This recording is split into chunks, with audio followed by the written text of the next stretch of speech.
गणतंत्र दिवस पर किया शहीद के परिजनों को सम्मानित। नजीबाबाद कस्बा सहारनपुर स्थित राजा चरक सिंह इंटर कॉलेज में गणतंत्र दिवस का पर्व धूमधाम से मनाया गया। इस अवसर पर देश के अमर शहीदों को याद किया गया व शहीद अमित कुमार के परिजनों को विद्यालय में बुलाकर सम्मानित किया गया। कार्यक्रम में मौजूद पूर्व सांसद राजा भारतेंद्र सिंह ने ध्वजारोहण किया। विद्यार्थियों द्वारा विभिन्न गतिविधियों का आयोजन किया गया। पूर्व सांसद राजा भारतेंद्र सिंह ने विद्यार्थियों को प्रमाण पत्र व मेडल देकर पुरस्कृत किया। उन्होंने विद्यार्थियों को पाठ्य सहगामी गतिविधियों में अधिक से अधिक भागीदारी करने पर बल दिया। प्रधानाचार्य सुरेंद्र कुमार ने शहीद अमित कुमार की माता श्रीमती शशि देवी को शॉल ओढ़ाकर सम्मानित किया तथा देश हित में शहीदों के बलिदान को नमन किया। शिक्षक प्रदीप कुमार ने गणतंत्र के महत्व पर प्रकाश डाला। कार्यक्रम की अध्यक्षता हेमराज राजपूत ने व संचालन अरुण दीक्षित ने किया। इस अवसर पर सुमित कुमार, रंजीत प्रजापति, धर्मेंद्र कुमार, राजेश कुमार, चेतन स्वरूप, हरिदेव सरोज, रजनीश सागर, प्रियंका सागर, दानिश अली, पदम सिंह, समीना परवीन, रुखसाना, रूबी, मनीषा, शिवानी चौधरी, नसीम अहमद, नीरज कुमार आदि मौजूद रहे। मुख्यमंत्री है लेकिन एक केंद्र में प्रधानमंत्री है, केंद्र की सरकार के अकॉर्डिंग ये चलता है। तो उस समय भी ऐसे ही अपना अपना इनका कानून था। अब बहुत जरूरी था कि जिस तरह से माला देखिए मोतियों की, देखिए नहीं, जिस तरह से पूरे भारत में एक कानून बनाया गया, समिति बनी और उस पर अपनी अपनी लोगों ने राय रखी, एक कानून बनाया गया कि भारत आजाद रहेगा लेकिन हर राज्य केंद्र का ही कानून मानेगा। ठीक है नहीं, जो हम आज यहाँ जैसे बहुत सारे तुम्हें अधिकार दिए गए हैं, स्वतंत्रता अधिकार दिया गया, तुमको बोलने का अधिकार दिया गया, पढ़ने का अधिकार दिया गया, सारी जितनी भी चीज दी गई है सब केंद्र सरकार के अकॉर्डिंग दी गई। एक संविधान बना, वो संविधान पूरे भारत में लागू करना था, यानी कि हर राज्य क्या करेगा, उस संविधान के अकॉर्डिंग में रह सकते हो, कहीं भी अपनी बात को रख सकते हो, लेकिन एक सीमा के दायरे में, एक कानून के दायरे में। आप क्या नहीं कर सकते, कहीं पर झगड़ा नहीं कर सकते। ठीक है, अभी तुम छोटी सी बात है, 18 साल से कम उम्र के बच्चे बाइक चलाते हैं, तो अब क्या कानून बना कि 18 साल से उम्र का अगर कोई भी बच्चा बाइक या स्कूटी चलाते हुए मिला और वो 18 साल से कम है तो उसकी स्कूटी भी जब्त होगी और उस पर 25,000 रुपए का जुर्माना भी लगेगा, या जिसके नाम पर वो बाइक है उस व्यक्ति को 3 साल की सजा भुगतनी पड़ेगी। ठीक है, तो ये लागू जब हुआ तो ये कहाँ लागू हुआ, ये तो सभी जगह लागू हुआ। गाइडलाइन किसने जारी की, केंद्र सरकार ने, फिर इसको राज्यों ने फॉलो किया, राज्यों ने लागू किया। तो इसी प्रकार से संविधान को बनाना भी बहुत जरूरी था ताकि हर व्यक्ति उस मोती की माला की तरह नाम आयुष्मान सिंह है। जैसा कि आप सभी लोगों को पता है, हम यहाँ पर गणतंत्र दिवस बनाने के लिए एकत्रित हुए हैं।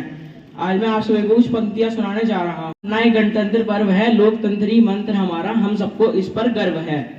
मेरे प्यारे देशवासियों, आज 26 जनवरी हमारे प्यारे भारत देश का गणतंत्र दिवस है। ये वही दिन है जिस दिन हमारे भारत का संविधान लागू हुआ था। 26 जनवरी सन 1950 को भारत का संविधान लागू हुआ था और उसी दिन से गणतंत्र दिवस बड़े उत्साह के साथ मनाया जाता है। गणतंत्र का अर्थ है जनता द्वारा जनता के लिए शासन। भारत जो एक लोकतांत्रिक देश है, इसका इतिहास कई महान नेताओं और क्रांतिकारियों की गाथाओं से भरा हुआ है। भारत एक ऐसा देश है जिसका संविधान डॉक्टर भीमराव अंबेडकर जी ने 2 साल 11 महीने 18 दिन में लिखा था। ये विश्व का सबसे बड़ा लिखित संविधान है और मुझे इस पर गर्व है। आप सभी को गणतंत्र दिवस की बहुत सारी शुभकामनाएं। जय हिंद, जय Bharat. We are celebrating 75th Republic Day of our country. At first, I wish you all a very happy Republic Day. Republic Day is a national festival of India. On 26th January 1950, the Constitution of India came into force. The Constitution of India is the supreme law of India. We should respect our Constitution. I am proud to be an Indian. And I love my country very much.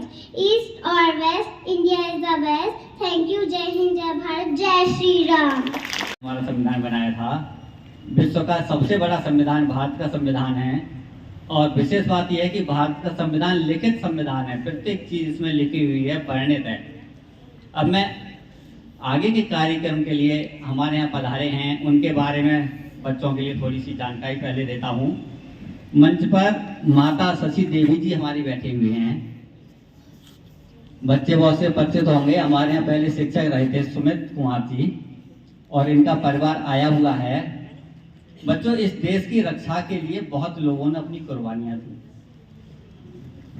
प्राचीन काल से हम देखते हैं देश में बाहरी आक्रमण होते रहे, बहुत लोगों ने कुर्बानियां दी, तब हम देश में सुरक्षित हैं। जब हम बच्चे थे हमें भी ज़्यादा बैठना पसंद नहीं था, इसलिए मैं आप लोगों का ज़्यादा टाइम नहीं लूँगा। जैसा कि आपको पता है कि गणतंत्र दिवस हो या स्वतंत्रता दिवस हो या 2 अक्टूबर हो, ये हमारे राष्ट्रीय पर्व होते हैं। और ये आपको भी पता है कि अगर आज हम यहाँ पे सुरक्षित बैठे हैं तो हमारे देश के उन वीर जवानों के कारण या क्रांतिकारियों के कारण या जो महान शासक रहे हैं उनके कारण, जिनसे हमारे देश को आज़ादी मिली है और जिनसे हमारा देश आज भी क्या है, हम लोग बिना डरे रह सकते हैं। तो जब हम लोगों को आज़ादी मिली है तो उस आज़ादी को बनाए रखना ये हमारा कर्तव्य है। और आज़ादी मिलने से ज़्यादा उस आज़ादी को बनाए रखना कठिन होता है। तो हमारा भी देश के लिए कुछ कर्तव्य होता है। जैसे हमारे वीर सिपाही जो हैं वो दिन रात हर समय 24 घंटे धूप में, बारिश में, बर्फ में, हर समय हमारे देश की सीमाओं की रक्षा कर रहे हैं, जिससे हम सुरक्षित रहें, चैन की नींद सो सकें। इसी तरह से आप लोगों का भी और हम सब का भी अपने देश के लिए कुछ कर्तव्य होता है। ऐसा तो नहीं कर सकते कि हम लोग उनकी तरह बॉर्डर पे जाके लड़ सकें, लेकिन कुछ ऐसे कार्य जरूर होते हैं जिनसे हम अपने देश के लिए अपनी सेवा कर सकते हैं। पहला काम स्वच्छता का काम है। आप लोग जहाँ भी रहते हैं, अपने घर में हो, अपने गाँव में हो, अपने स्कूल में हो, कम से कम आप इतना कर सकते हैं कि उस स्थान को स्वच्छ रखने का प्रयास कर सकें। दूसरी बात, आप लोग अगर कहीं जाते हैं, अपने विद्यालय में, अपने घर में है, अपने गांव में है, कहीं भी आप लोगों को व्यर्थ में पानी बहता हुआ दिख रहा है, उस पानी को बंद करें। क्योंकि भारत के बहुत से गांव ऐसे हो चुके हैं जहां पर पानी के लिए लोगों को 10-10, 15-15 किलोमीटर जाना पड़ता है, तब उन्हें 5-7 लीटर पानी मिलता है पूरे दिन के लिए। इसी तरह से राष्ट्र हित में आप बिजली बचा सकते हैं। अगर आप कमरे में नहीं है, व्यर्थ में वहां पर लाइट जल रही है या पंखा चल रहा है, आप उसे बंद कर सकते हैं। पर्यावरण को बचाने के लिए आपको पता है कृषि योग्य जो भूमि है वो लगातार खत्म होती जा रही है, जनसंख्या लगातार बढ़ रही है, रहने के लिए मकान चाहिए, तो खेती की जमीन लगातार कम होती जा रही है और जिससे पेड़ पौधे भी कम हो रहे हैं, पॉल्यूशन हो रहा है, पर्यावरण बढ़ रहा है। तो आप लोग अगर सब बच्चे अपने घर में 2-2 पेड़ भी लगाएंगे तो वो भी आप लोगों का बहुत बड़ा योगदान होगा पर्यावरण को स्वच्छ रखने में, और अपने देश की सेवा करने के लिए आप ये सारे काम बड़ी आसानी से कर सकते हैं। इसमें कोई बड़ी बात नहीं है।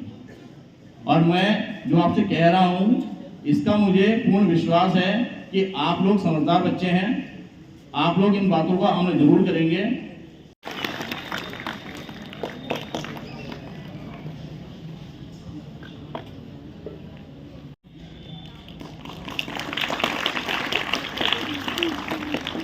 सुसंस्कार एवं व्यक्तित्व निर्माण तथा देश को विकास के पथ पर अग्रसर करने हेतु निम्न पंच प्रण लेते हैं। हम शपथ लेते हैं कि मनसा वाचा कर्मणा से देश को विकसित करने हेतु सदैव तत्पर एवं प्रयत्नशील रहेंगे। हम प्रतिज्ञा करते हैं कि दासता एवं औपनिवेशिक मानसिकता के किसी भी प्रतीक को हम अपने आचार एवं व्यवहार से दूर रखेंगे। हमें गर्व है अपने देश की अनमोल विरासत एवं सार्वभौम परंपरा पर, और हम निरंतर गौरवान्वित होकर इस मनोभाव को अंगीकार करेंगे।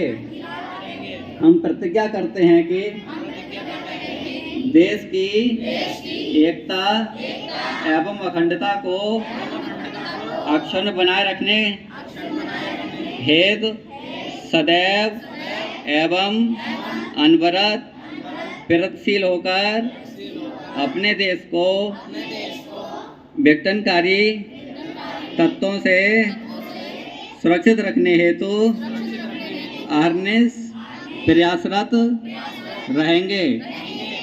एक जागरूक नागरिक होने के नाते हम अपने उत्तरदायित्व एवं कर्तव्य बोध के प्रति जागरूक होकर समाज एवं देश के विकास हेतु सदैव प्रगतिशील रहेंगे। जय हिंद, जय भारत। जब जब विपदा आई है, हमारे देश के नौजवानों ने अपने प्राणों की भी आहुतियां दी हैं। उसी के परिप्रेक्ष्य में हमारे बीच गढ़वाला गांव थे और मेरे ही परिवार से एक नौजवान मेरे छोटे भाई की माताजी और मेरी चाची भी हैं। वो अमित शहीद स्मारक है, आपने देखा होगा इधर हरिद्वार रोड पर, उनकी माताजी हैं। वो एक बहुत ही होनहार बालक थे। इन माताजी के दो बेटे हैं, एक सुमित कुमार और एक अमित कुमार। अमित कुमार 11 मई 2005 को फाइटर पायलट थे और 11 मई 2005 को एक उड़ान भरकर गोरखपुर से